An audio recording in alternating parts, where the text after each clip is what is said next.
Don't forget to like, comment and subscribe.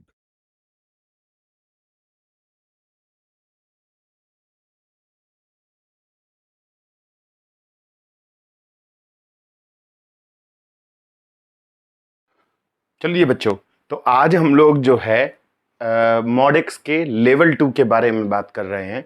यानी कि जैसे कि मैंने आपसे प्रॉमिस किया था कि मैं लेवल 1 के बाद लेवल 2 बनाऊंगा और लेवल 2 के बाद लेवल 3 बनाऊंगा। ठीक है, ये जो लेवल 2 है वैसे तो ये स्टार्टिंग इसकी 9th क्लास से हो जाती है। यानी कि 9th में भी आप काम कर सकते हैं, इसको यूज़ कर सकते हैं, 10th में भी कर सकते हैं। और इसी से रिलेटेड एक बार जेई में क्वेश्चन आया था। तो अभी तक मैंने जो मॉड आपको बताया था वो लीनियर के लिए बताया था। अभी जो मैं मॉड का क्वेश्चन बता रहा हूं वो क्वाड्रेटिक के लिए बता रहा हूं। ठीक है, तो ये भी हमारे लिए इंपॉर्टेंट है और इससे रिलेटेड जेई 2003 में एक क्वेश्चन आया था। फिर मैं वो क्वेश्चन भी आपको जरूर बताऊंगा, कुछ और भी क्वेश्चंस बताऊंगा प्रैक्टिस के लिए। तो आई होप आपको जो है पसंद आएगा। आपको अगर पसंद आए तो प्लीज़ सब्सक्राइब करें और लाइक करें, ताकि मैं और भी आपके जो है वीडियोस बनाता रहूं और आई होप कि आपको वो पसंद आते रहेंगे।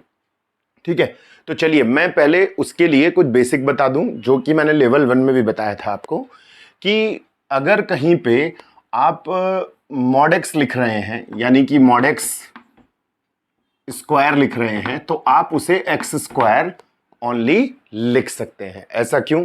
क्योंकि मैंने आपसे बताया था कि मॉडेक्स किसके इक्वल होता है, रूट एक्स स्क्वायर के। बताया था मैंने आपको कि ये मॉडेक्स जो है वो रूट एक्स स्क्वायर के इक्वल होता है, तभी तो वैल्यू प्लस माइनस एक्स आती है। प्लस माइनस एक्स बताया था मैंने। तो ये रूट हम कहां ले जाएंगे, यहां ले जाएंगे। तो मॉडेक्स का स्क्वायर इक्वल टू किसके हो जाएगा, एक्स स्क्वायर के। यानी कि मॉड एक्स स्क्वायर किसके, ये रूट जो इधर जाकर स्क्वायर में कन्वर्ट हो जाएगा। तो अगला क्वेश्चन हमारा कुछ ऐसा ही है, मतलब क्वाड्रेटिक इक्वेशंस के लिए। ठीक है, तो क्वेश्चन हमारा ये है, ये जेई 2003 में आया था, उस समय एआई ट्रिपल हुआ करता था। तो 2003 का क्वेश्चन है ये जेई का। ठीक है, तो क्वेश्चन ये था हमारा कि x square minus 3 mod x plus 2, x square minus 3 mod x plus 2 is equals to 0। यानी कि इसके कितने सॉल्यूशंस पॉसिबल हैं। अच्छा बच्चों, आप ये मत समझ जाइएगा कि मैं जेई लिख दिया हूं तो ये जेई लेवल का क्वेश्चन है। नहीं, ये 9th और 10th लेवल का भी क्वेश्चन है। यानी कि 9th 10th में एनटीएससी में भी, ओलंपियाड वगैरह में भी ऐसे क्वेश्चंस के आने के चांसेस पूरे पूरे हैं। यानी कि आपके लिए ये बहुत यूजफुल होगा, तो आप इसे अच्छे से समझें।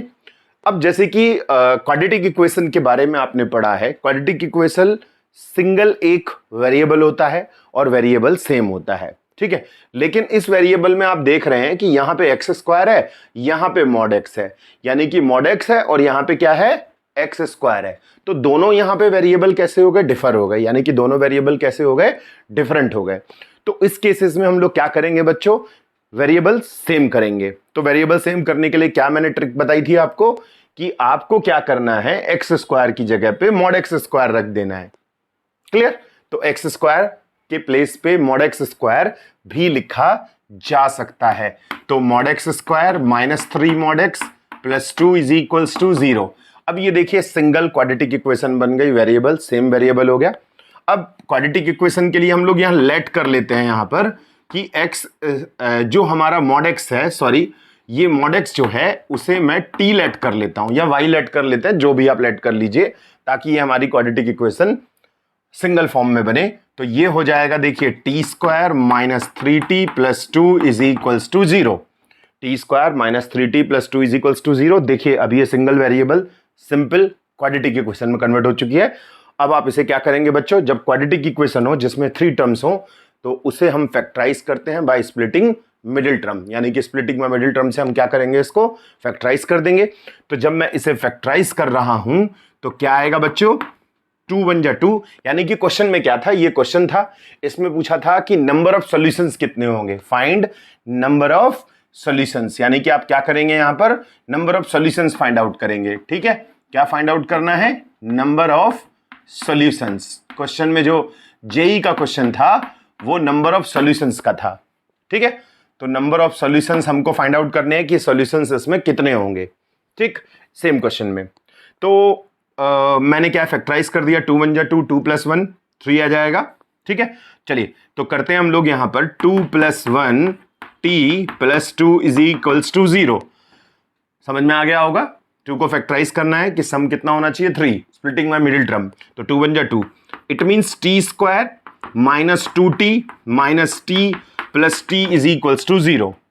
तो अगर मैं इसमें से कॉमन निकाल लूं तो क्या आएगा बच्चों, इसमें से और इसमें से कॉमन निकालेंगे तो हमको जो है फैक्टराइज आ जाएगा t - 2 t - 1 = 0। Clear.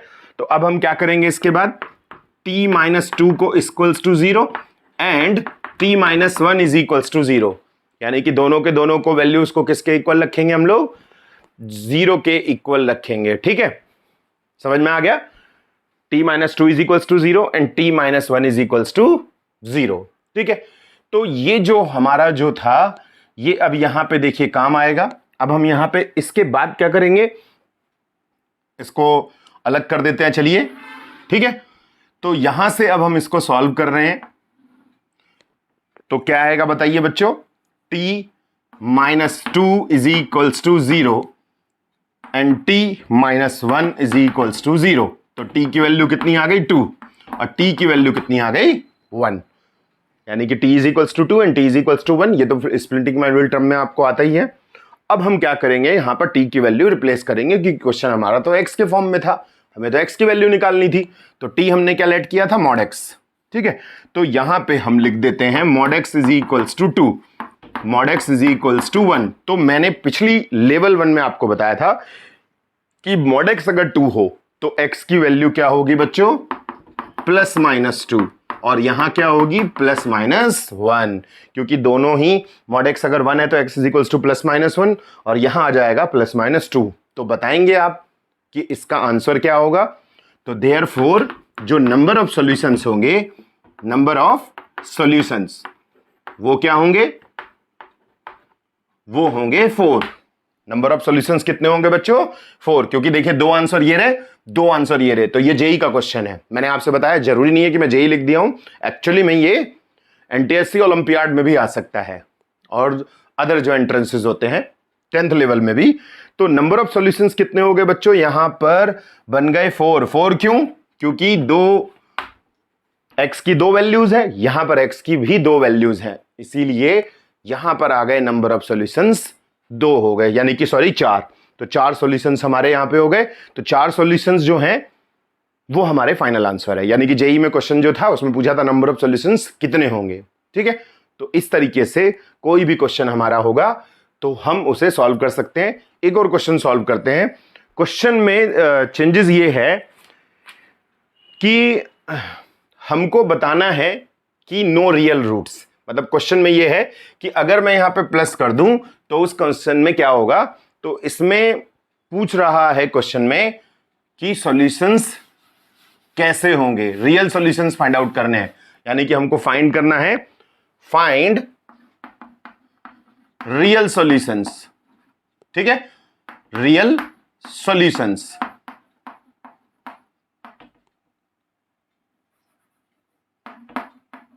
Real solutions, ठीक है। तो क्वेश्चन में कुछ नहीं करना है बच्चों, हम क्या करेंगे, यहां पर सिर्फ प्लस लगा देंगे। प्लस लगाएंगे तो यहां पर भी प्लस होगा, यहां पर भी प्लस होगा, कहीं पर भी माइनस नहीं होगा, हर जगह पर क्या होगा, प्लस होगा। तो जब यहां प्लस होगा तो यहां भी प्लस होगा। ठीक है, सब जगह पे देखिए मैंने प्लस करता चल रहा हूं। तो मैंने क्या किया, यहां पर भी प्लस कर दिया। सेम क्वेश्चन है, लेकिन ये जेई का क्वेश्चन नहीं है, एक अलग से क्वेश्चन मैं आपको समझाना चाह रहा हूं। ठीक है, क्यों, कि अभी आपको पता चल जाएगा कि ये डिफरेंट क्वेश्चन क्यों है। ठीक है, डिफरेंट क्यों है, अभी आपको 5 मिनट भी नहीं लगेगा, विद इन 1 मिनट आपको पता चल जाएगा कि ये डिफरेंट क्वेश्चन क्यों है। ठीक है, और आपको एक नया इंटरेस्टिंग चीज सीखने को मिलेगी। तो हमने क्या किया, प्लस कर दिया, चलिए कोई दिक्कत नहीं है। तो बताइए उस कंडीशन में आंसर क्या होंगे बच्चों, -2, यानी कि t + 2, t = -2 एंड t = -1। तो इसका मतलब यहां पर क्या होंगे, -2 एंड -1। और मैंने आपको बताया था कि अगर mod x कोई भी नेगेटिव नंबर के इक्वल हो, यानी कि mod x अगर प्लस के इक्वल होता है तो प्लस माइनस आंसर होता है। ठीक है। लेकिन अगर मॉड एक्स यानी कि लेवल 1 में आप चाहें तो लेवल 1 में आप पढ़ सकते हैं, अगर आपने नहीं पढ़ा है लेवल 1 तो लेवल 1 में देखिएगा कि मॉड एक्स कभी भी नेगेटिव नहीं होता, यानी कि मॉड एक्स की कभी भी नेगेटिव वैल्यू नहीं होती, तो इसका भी कोई आंसर नहीं होगा, इसका भी कोई आंसर नहीं होगा। देखिए दोनों ही नेगेटिव के बराबर हैं, दोनों किसके बराबर है बच्चों? नेगेटिव के बराबर, यानी कि इसका क्वेश्चन का आंसर क्या होगा? नो सॉल्यूशंस, क्योंकि दोनों के दोनों क्या है? माइनस में आंसर आए हैं, इसलिए इसका आंसर क्या होगा? No solutions. यानी कि अगर दोनों, पिछली बार में पहले क्वेश्चन में क्या थे? दोनों पॉजिटिव थे, तो प्लस माइनस हमने लिख दिया था कि मॉड एक्स कभी भी अगर माइनस के इक्वल हो, कोई भी माइनस के बराबर हो, तो उसका आंसर होता है नो सॉल्यूशन। क्लियर? समझ में आ गया? अब एक और क्वेश्चन करते हैं हम लोग, उसमें भी आपको देखिए, इसमें यही एक डिफरेंस था पिछले क्वेश्चन के मुकाबले कि यहां पर दोनों वैल्यू टी की नेगेटिव आ गई, हमने मॉड एक्स को रिप्लेस किया तो भी हमारा माइनस बना हुआ है, इसलिए सॉल्व नहीं हो सकता, यानी कि आंसर कुछ नहीं होगा। तो एक और क्वेश्चन करते हैं बच्चों, ठीक है? वहां भी आपको कुछ नया सीखने को मिलेगा, डेफिनेटली आपको मजा आएगा। तो अब हम चलते हैं नेक्स्ट क्वेश्चन पे। नेक्स्ट क्वेश्चन हम करते हैं, वो भी इसी की तरह है। चलिए, तो नेक्स्ट क्वेश्चन कैसे होगा, आपको इंटरेस्टिंग लगेगा, आई होप आपको मजा आ रहा होगा पक्का, क्योंकि ये एक न्यू चीज है। अगले वीडियो में मैं आपको तीसरे लेवल पे मिलूंगा, तीसरे लेवल में भी आपको मजा आएगा, और तीसरा लेवल हमारा जो है वो मैक्सिमम काम आएगा, हाई लेवल का ओलंपियाड वगैरह, और 11 से स्टार्ट होगा वो। क्लियर? यानी कि 9, 10, 11, 12 सब में काम आ सकता है जो आज मैं बता रहा हूं, लेकिन जो अगला वीडियो होगा वो 11 से चालू होगा। ठीक है? तो क्वेश्चन हमारा ये है कि x square plus mod x minus 6, x square minus mod x x square plus mod x minus 6 is equals to 0। इसमें पूछ रहा है sum of real roots, sum of real roots. आपसे क्या पूछ रहा है? Sum of real roots find out कीजिए। ठीक है? हमको सेम करना है। क्या करना है बच्चों? इसकी जगह पे मॉड एक्स स्क्वायर रखना है। ठीक है? तो मॉड एक्स स्क्वायर रख देते हैं। चलिए, mod x square plus mod x minus 6 is equals to 0। मैंने अभी अभी आपको बताया था एक्स स्क्वायर आप उसको किसके इक्वल रख सकते हैं? मॉड एक्स के। Clear? X square is equals to mod x square. अब हम क्या करेंगे? यहां पे लेट कर देंगे। ठीक है? मॉड एक्स को हम लोग क्या लेट कर देते हैं? यहां पर टी लेट कर देते हैं। मॉड एक्स को टी के इक्वल लेट किया तो t square plus t minus 6 is equals to 0। Clear? T square plus t minus 6 is equals to 0। अब क्या आएगा? यहां पर 6 को फैक्टराइज करेंगे कि डिफरेंस क्या होना चाहिए? 1। तो 3 2 6, 3 माइनस 2 1। ठीक है? तो t square 3 minus 2 t minus 6 is equals to 0। तो t square plus 3t minus 2t minus 6 is equals to 0। इसमें से और इसमें से कॉमन निकालिए, तो t कॉमन निकालेंगे तो t प्लस 3 माइनस 2 कॉमन निकालेंगे, t plus 3 is equals to 0। I hope आपको जो है मजा आ रहा होगा। तो अब क्या होगा? देखिए यहां पर यहां पे क्या आएगा? Only plus 3। तो t plus 3 t minus 2 is equals to 0। t plus 3 और t minus 2 is equals to 0। तो t plus 3 is equals to 0, t minus 2 is equals to 0, t is equals to minus 3, t is equals to plus 2। Clear? समझ में आ गया आपको? अब यहां पर बारी आती है t की वैल्यू रिप्लेस करने की। तो मॉड एक्स किसके इक्वल है? यहां पर माइनस 3, एंड मॉड एक्स किसके इक्वल है? 2 के। वैल्यू रिप्लेस कर दीजिए t की। तो इसमें देखिए मॉड एक्स क्या है? माइनस 3 है, यानी कि यहां तो क्या होगा? नो सॉल्यूशन होगा जब हम इसे सॉल्व करेंगे, क्योंकि मॉड एक्स माइनस के इक्वल है। लेकिन मॉड एक्स किसके इक्वल आ रहा है? 2 के इक्वल आ रहा है। अच्छा, तीनों क्वेश्चनों में अंतर क्या है? पहले क्वेश्चन में t की दोनों वैल्यूज प्लस थी, दूसरा क्वेश्चन मैंने कराया t की दोनों वैल्यूज माइनस में थी, नो सॉल्यूशन आ गया। ठीक है? अब यहां पे t की क्या है? एक प्लस में वैल्यू है, एक माइनस में वैल्यू है। जब मॉड एक्स को रिप्लेस किया तो मॉड एक्स माइनस 3 है तो नो सोल्यूशन है। लेकिन mod x is equals to 2 है तो एक्स की वैल्यू क्या होगी यहां पर, प्लस माइनस 2। एक्स की वैल्यू क्या होगी, प्लस माइनस 2, यानी कि हमें दो सॉल्यूशंस मिल गए, +2 एंड -2। तो एक्स की वैल्यू क्या आ गई यहां पर, 2 एंड -2। ठीक है, तो अब ये दोनों क्या हैं इसके, ये दोनों क्या होंगे इसके, रूट्स होंगे, यानी कि वैल्यूज होगी एक्स की दोनों वैल्यूज हैं, ये रूट्स हैं। तो आपसे पूछ रहा है सम फाइंड आउट कीजिए, तो सम क्या होगा बच्चों, 2 - 2 इज इक्वल्स टू 0। सम क्या हो जाएगा, 2 - 2 इज इक्वल्स टू 0, यानी कि इनका सम जो है वो किसके इक्वल आ गया, 0 के आंसर। यही हमारा क्या होगा, फाइनल आंसर हो गया। तो तीनों में तीन क्वेश्चन मैंने आपको इंटरेस्टिंग बताए, तीनों में माइनर सा डिफरेंस था, बिल्कुल छोटा सा डिफरेंस था, लेकिन तीनों में एक चीज आपको सिखाई गई कि मॉड एक्स की वैल्यू नेगेटिव होगी तो नो सॉल्यूशन होगा, मॉड एक्स की वैल्यू जो है प्लस में होगी तो दो आंसर आ जाएंगे, एक पॉजिटिव नेगेटिव। तो जो मैंने पहला एग्जाम्पल बताया उसमें 4 सॉल्यूशंस थे क्योंकि मॉड एक्स दोनों प्लस में थे। दूसरे क्वेश्चन में मॉड एक्स दोनों ही नेगेटिव थे। इस तीसरे क्वेश्चन में एक प्लस में था आंसर, एक माइनस में था, तो इन दैट केस सॉल्यूशंस सिर्फ 2 रहेंगे। ठीक है, ये 2 सॉल्यूशंस है। तो क्वेश्चन में आ सकता है कि जेई में अगर पूछ ले इसी क्वेश्चन को कि number of solutions, real solutions कितने होंगे, तो रियल सॉल्यूशंस इसमें सिर्फ क्या होंगे, 2 सॉल्यूशंस होंगे। ठीक है, तो ये दोनों के दोनों क्या हैं, इसके रियल सॉल्यूशंस हैं। तो आप अगर कंफ्यूजन होने की जरूरत नहीं है, आपसे सिर्फ ये तो इसमें सम ऑफ द रूट्स पूछा है, लेकिन अगर रियल सॉल्यूशन पूछे तो real solutions, number of real solutions होंगे ओनली 2, यानी कि +2 and -2। These are also called roots, यानी कि इन्हें आप क्या बोल सकते हैं, रूट्स भी बोल सकते हैं। तो बच्चों आई होप आपको जो है मैंने जो आज आपको लेवल 2 बताया ये आपको इंटरेस्टिंग लगा होगा, आपको मजा आया होगा।